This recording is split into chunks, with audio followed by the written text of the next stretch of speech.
नमो भगवते वासुदेवाय। साधकों, हम श्रीमद् भगवद गीता के 8वें अध्याय भगवत प्राप्ति के श्लोक संख्या 23 तक श्रवण कर चुके हैं। आज हम श्लोक संख्या 24 का श्रवण करेंगे। 23 में हमने श्रवण किया था कि श्री कृष्ण अर्जुन को बता रहे हैं कि देखिए, इस संसार में मैं आपको वह दोनों समयों के बारे में बताऊंगा। एक ऐसा समय जिसमें जब व्यक्ति यहाँ से ब्रह्मलोक को जाता है या परलोक को जाता है, परधाम को जाता है, तो कुछ व्यक्ति वहाँ से वापस इस मनुष्य लोक में दोबारा आ जाते हैं। वो कौन हैं? जिनकी इस सांसारिक संसार में भोगों की लालसा बनी रहती है, वह व्यक्ति इस संसार में दोबारा जन्म लेते। लेकिन जिन योगियों की इस सांसारिक चीज़ों में लालसा नहीं रहती, आसक्ति नहीं रहती, वह इस लोक में दोबारा से जन्म नहीं लेते हैं। तो आज हम श्लोक संख्या 24 में यही श्रवण करेंगे कि जो व्यक्ति जब प्रकाश होता है या अग्निदेव या दिन के अधिपति देव या शुक्ल पक्ष के अधिपति देव या उत्तरायण के अधिपति देव, जब ऐसा समय होता है, ऐसे समय में जो व्यक्ति शरीर त्याग करते हैं, वह ब्रह्मलोक को प्राप्त होते हैं।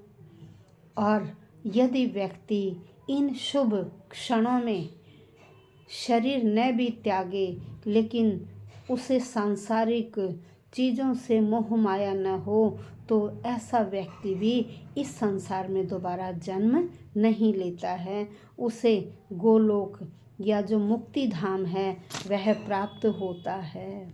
तो आइए श्लोक संख्या 24। अग्नि ज्योतिरः शुक्लः षण्मासा उत्तरायणं तत्र प्रयाता गच्छन्ति ब्रह्म ब्रह्मविदो जनाः। आइए शब्दशः अर्थ करते हैं।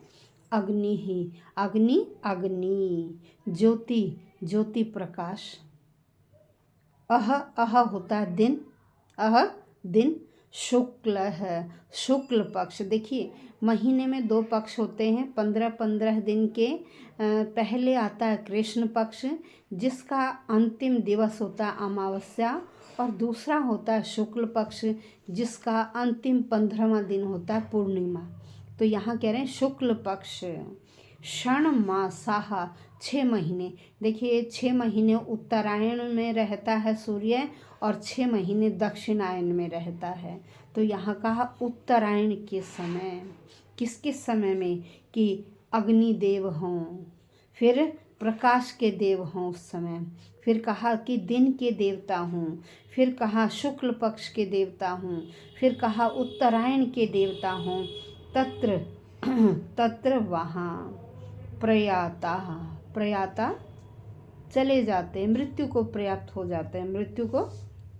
हो जाते हैं, गच्छन्ति जाते हैं। तत्र वहाँ प्रयाता गच्छन्ति, मरने वाले चले जाते हैं।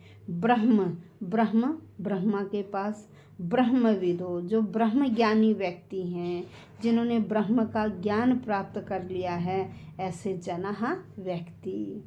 अब अर्थ सुनिए, यहाँ कह रहे हैं कि जो पर ब्रह्म के ज्ञाता हैं, जिन्होंने ब्रह्म को जान लिया है, वे अग्निदेव के प्रभाव में, प्रकाश के अधिपति देवता के समय में, फिर दिन के शुभ क्षणों में, फिर शुक्ल पक्ष में, या जब सूर्य उत्तरायण में रहता है, इन 6 मासों में जो व्यक्ति इस संसार से शरीर त्यागता है, वह ब्रह्मलोक को प्राप्त हो जाता है। अब यहाँ श्री कृष्ण कह रहे हैं कि देखिए, जिस व्यक्ति में ब्रह्मलोक की वासना रहती है, जो यहाँ सांसारिक भोग विलास में लिप्त नहीं होता, ऐसे व्यक्ति के मन में यही लालसा रहती है कि मैं अच्छे कार्य करूं, मैं भगवान भजन करूं, मैं जो भी कार्य करूं उससे ईश्वर को ही अर्पित करूं, तो ऐसा व्यक्ति हर वक्त ब्रह्मलोक के बारे में सोचता है कि मैं ब्रह्म का ध्यान करता हुआ ब्रह्मलोक को प्राप्त करूं।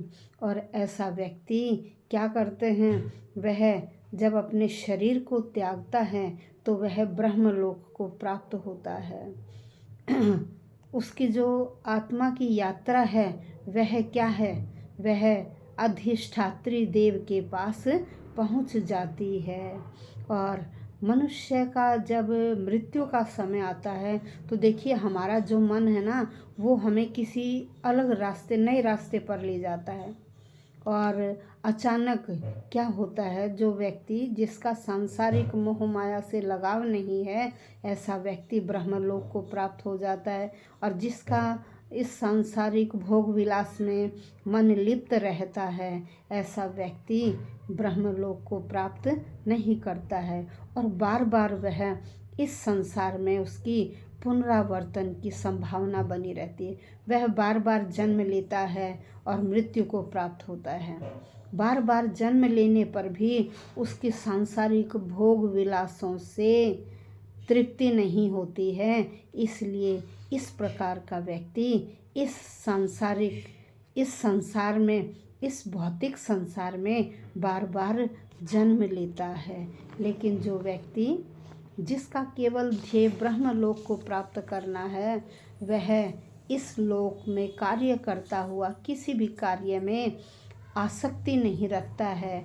और अंत में वह यह जो समय बताए गए हैं, इन समयों में मृत्यु को, शरीर को त्यागता है, मृत्यु को प्राप्त करता है, तो ऐसा व्यक्ति ब्रह्मलोक को प्राप्त होता है। वह ब्रह्मधाम में पहुंच जाता है, गोधाम में पहुंच जाता है या गोलोक में पहुंच जाता है। वहाँ से वह बार बार जन्म मरण के चक्कर से छूट जाता है। धन्यवाद।